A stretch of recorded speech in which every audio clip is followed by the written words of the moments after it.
Guys fish blog में आपका स्वागत है। आज हम जाएंगे दादरी के पोर्ट पे और ये मेरे साथ काफ़ी सारे लोग हैं जो हमारे बैच से ही हैं।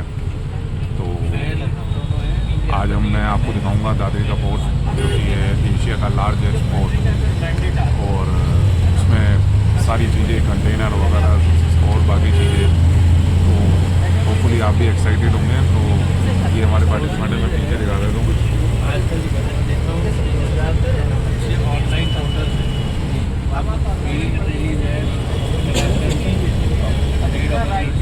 तो ये सभी लोग हैं जो हमारे साथ है और हम जाएंगे दादरी के पोर्ट।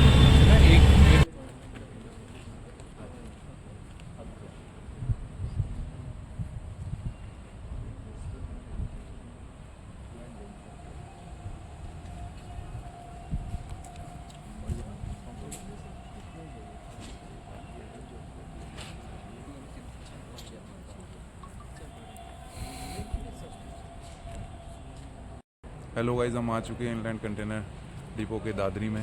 ये हमारे फ्रेंड अभी आप, तो है मैडम। अरे क्या बात है यार, कैसा लग रहा है आपको यहाँ पे आके? अच्छा है, बहुत अच्छा है। अभी तो आए हो ना? अभी आए हैं ना? हाँ, अभी तो आए हैं, फिर देखते हैं कि कैसा। We need to give the positive comments before or after seeing. So that's the only तरीका है to attend the next meetings.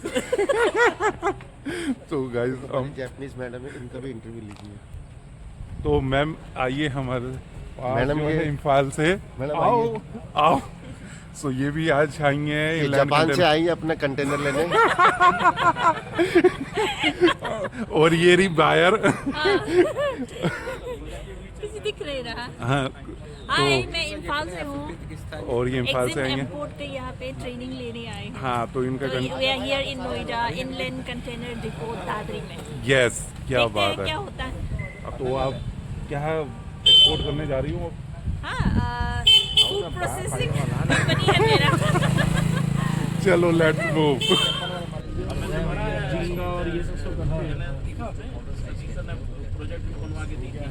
CMA logistics.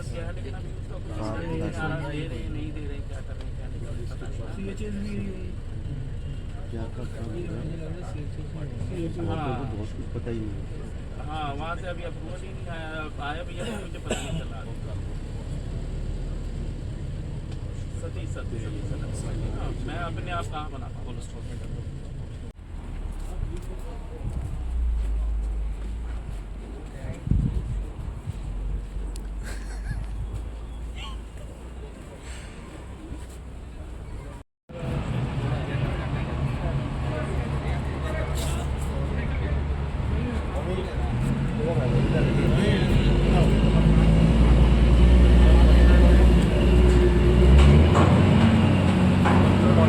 को कस्टम को जवाब देना पड़ता है कि ये कंटेनर्स क्यों नहीं निकाला। तो उसका टाइम बाउंड क्या होता है? सबकी अलग अलग है, किसी की 45 डेज है, किसी की 30 डेज है, किसी की 60 डेज है। वो company as per the company policies as per और द कंटेनर की जो डिफरेंट कलर्स है, वो कलर का भी कोई डिफरेंस है? नहीं, कलर का कोई कलर में कोई मतलब- स्पेसिफिक केवल रीफर के लिए, टैंक के लिए ये अलग है। Reifer and tank always white white में पे रहेगा। और बाकी सब किसी भी कलर। सीएमई सीजीएम के अब जो कंटेनर्स आ रहे हैं वो बैम्बू फ्लोरिंग्स आ रहे हैं। सीएमई सीजीएम में नहीं, सारे शिपिंग लाइंस के। आप लोगों ने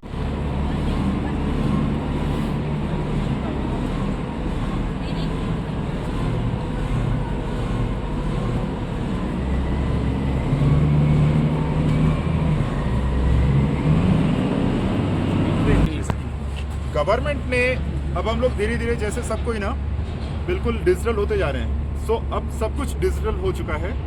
पहले क्या है कि सब लिखा पढ़ी में चलता था, बही खाते में कि हाँ ये नोट आए, ये करो वो करो वो करो।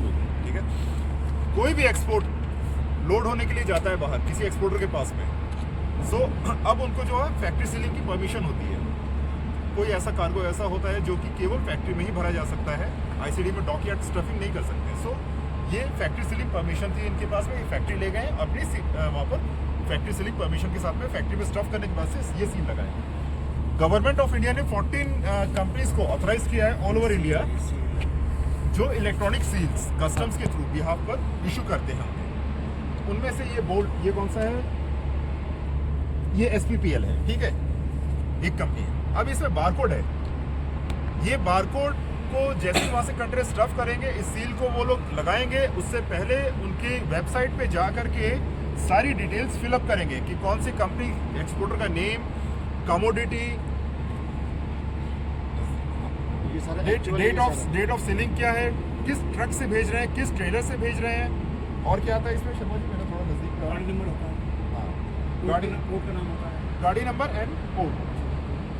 तो ये सब चीज़ इस बारकोड में अपने आप फीड हो जाएगा, और इंडिया में किसी भी CFS में या किसी भी ICD में अंदर घुसने से पहले इसकी स्कैनिंग हो जाती है। सबके पास ये मशीन अलॉटेड है, स्कैनर, इससे इन्होंने आकर के स्कैन किया। अब इसके बाद से तो ये डायरेक्टली लिंक्ड है कस्टम सिस्टम से, ये डायरेक्टली लिंक्ड है कस्टम सिस्टम से, इन्होंने स्कैन कर दिया। Now the next process CHA अपना उस एक्सपोर्टर के बिहाफ पर इस कंट्री का कस्टम क्लियरेंस कराने के लिए अपने कस्टम में सारी फॉर्मेलिटीज स्टार्ट करेगा EDI सिस्टम।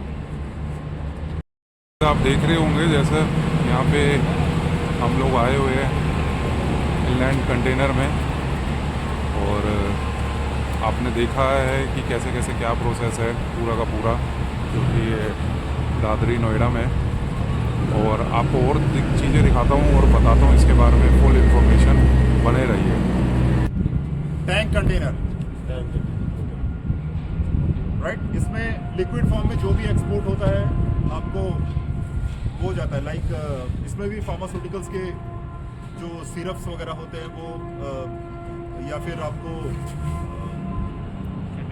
जो मीट के होते हैं, कुछ मीट के ना प्लाज्मास वगैरह होते हैं, वो एक्सपोर्ट किए जाते हैं। मीट्स वगैरह के भी प्लाज्मा होते हैं जो कि मेडिसिन में यूज़ होता है, हाँ, कुछ वैसा मतलब कार्गो वो सब जाता है, और ये सब हैज़ में आता है, everything, tank containers, beans, has, alcohols वगैरह, जितने फ्लेमेबल आइटम्स वगैरह होता है वो सब।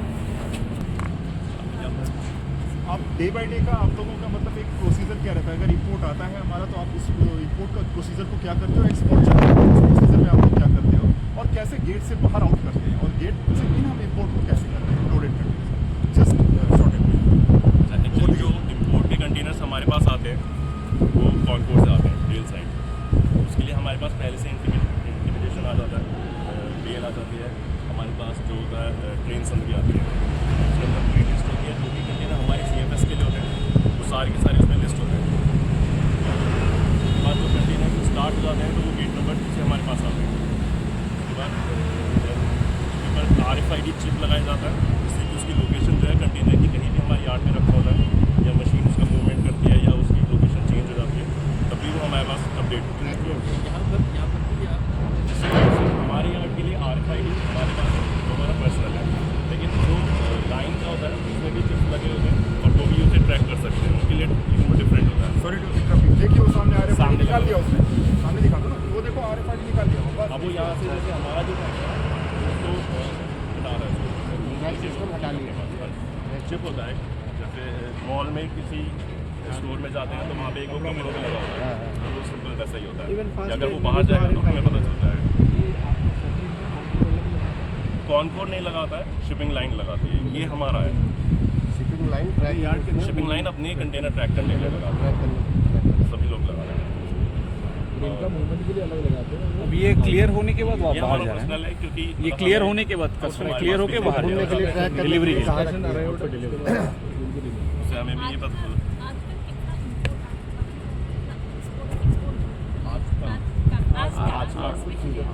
आज तक का बहुत टेंटेटिव है, मतलब वो 24 आवर्स में हमारे पास पॉसिबल है। जो हमारे पास रिपोर्ट आती है 24 आवर्स की होती है। जैसे अब 24 आवर्स में कितना होगा आ जाता है? मतलब आज सुबह 7 बजे तक जो रिपोर्ट आती है वो 7 to 7 आती है हमारे पास। 7 to 7? हाँ, तो उसमें इम्पोर्ट आ रखा है हमारे पास अराउंड 50 के अराउंड आ रखा है, और एक्सपोर्ट हाँ, मतलब इम्पोर्ट में ऐसा नहीं होता कि वो टैंक जो उसमें नॉर्मल कंटेनर होता है इम्पोर्ट में 50 आ गए हैं। हाँ, जो आउट में है वो 57 है, आउट इम्पोर्ट भी होता है। जो एक्सपोर्ट हमारे पास आया है वो है अराउंड 63 आई थिंक, और जो आउट हुआ है जो हमने यहाँ से एक्सपोर्ट कॉन्कोर को भेजा है वो 65 के अराउंड होता है। मतलब नॉर्मली तो ये डेली का ही है? हाँ, डेली चलता है। Sir, it's all मतलब- depend on sorry, it's all depend on the time अगर पीक आवर्स होते हैं, पीक टाइम्स होते हैं, जैसे दीपावली एंड क्रिसमस से Christmas पहले है। का, वो बहुत पीक होता है, उसमें आपका एक्सपोर्ट का भी वॉल्यूम बढ़ जाता है, इंक्रीज होता है, और इंपोर्ट का भी वॉल्यूम इंक्रीज होता है। मार्च के महीने में बहुत पीक आवर्स होता है, but April totally slump down. अप्रैल में दिसंबर भी जो है वो डाउन नहीं होता, क्योंकि जो क्रिसमस का भी जो होता है, जितना भी कार्ड होता है वो सब लगभग जा चुका होता है या फिर आ चुका होता है दिवाली के पीछे।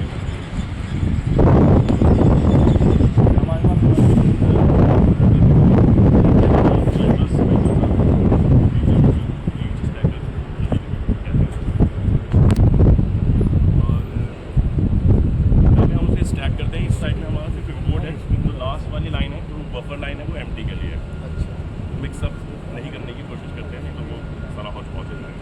ये सारा इम्पोर्ट करके हाँ, जो लाइन लगेगी ये इम्पोर्ट है, जो लास्ट लाइन है वो मोस्टली उसमें एम्प्टी कंटेनर्स रखते हैं। जो सामने की तरफ जो है वो है एक्सपोर्ट, उसमें जो एक्सपोर्ट कंटेनर हम स्टफ़ कर रहे हैं या फिर जो फैक्ट्री स्टफ़ कंटेनर हमारे पास आ रहे हैं वो सभी उस साइड में रखते हैं।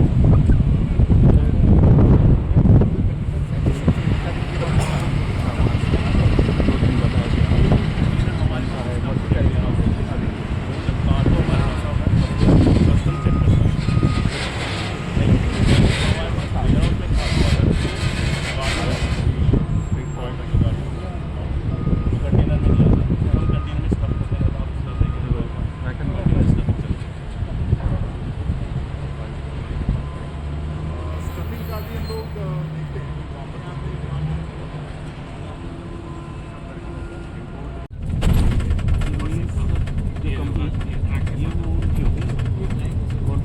ये जर्मनी की है शायद।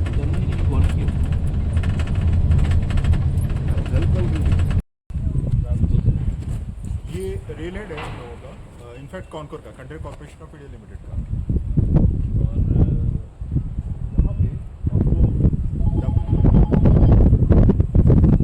WDFC एंड EDFC, ये दो लाइंस हैं, western dedicated freight corridor and eastern dedicated freight corridor. WDFC आपको जोड़ती है, यहाँ से कनेक्ट करती है ICD दादरी को मुंद्रा, गुजरात। अभी मुंबई तक उसने अपना कनेक्शन बनाया नहीं है। और EDFC आपको मुंबई तक के लिए कनेक्ट करती है। EDFC का भी अभी पूरा प्रोजेक्ट हुआ नहीं है। WDFC का मुंद्रा गुजरात तक का प्रोजेक्शन हो गया है, पूरा प्रोजेक्ट कंप्लीट हो चुका है। और यहाँ से अप्रैल 2024 में इंडिया में सबसे पहली डबल डेकर रेक को ICD दादरी से चलाया गया था, और आज वो स्टार्ट हो चुकी है। कंटिन्यू हम लोगों का डबल डेकर रेक चल रहा है। एक ट्रेन में टोटल 45 फ्लैट्स होते हैं, यानी कि 45 40 फीट कंटेनर्स को या फिर 90 20 फीट कंटेनर्स को लोड किया जा सकता है। और उसकी ट्यूज में अगर आप लोग कैलकुलेट करेंगे तो 90 ट्यूज, और उसके ऊपर अब डबल डेकर हो चुका है तो 180 ट्यूज एक बार में 180 कंटेनर 20 फीट जा सकते हैं यहाँ से, या फिर 90 40 फीट कंटेनर यहाँ से डबल डेकर में जा सकते हैं। ये उसका फुल फॉर्म क्या है? 20 फीट इक्विवेलेंट यूनिट, 20 फीट। उसके बाद से WDFC का अब ये है कि यहाँ से एक गेट के पार होते ही WDFC के प्रीमाइसेस में चला जाता है ट्रेन। WDFC एक पाइथन रेक बनाती है। पाइथन रेक मतलब कि दो ट्रेन को ज्वाइन कर देती है। हाँ। दो ट्रेन को ज्वाइन करने का मतलब 360 ट्यूज। पाइथन रेक यहाँ से WDFC अपने पावरफुल इंजन्स के साथ, इंडियन रेलवे के साथ जो नए इंजन्स हैं वो बहुत पावरफुल है, वो पूरे पाइथन रेक को यहाँ से पुल करके मुंद्रा तक नेक्स्ट 35 आवर्स में, जो पहले 72 घंटे की जर्नी हुआ करती थी, वो आज के डेट में 35 मैक्सिमम 40 घंटे की जर्नी होगी। उस 40 घंटे में आपको यहाँ से कंटेनर सारा Mundra port time half, Time quantity half. Double. Time half quantity Modi साहब की 4x हो गया। मोदी साहब की और हमारी इंडियन गवर्नमेंट की ये सबसे कंटेनर अच्छी कॉर्पोरेशन का क्या काम होता है आपके? Container corporation of India limited, ये जो पूरा लैंड है इंडियन रेलवे का। इंडियन रेलवे ने क्या है कि यहाँ पर ICD ओपन करने के लिए अपनी एक एंटाइटी बनाई है। तो container corporation of India limited वो एक पार्ट है इंडियन रेलवे का, मिनिस्ट्री ऑफ रेलवेज का पार्ट है। उसको फिर ये अथॉरिटी दी कि जाओ आप अपना इस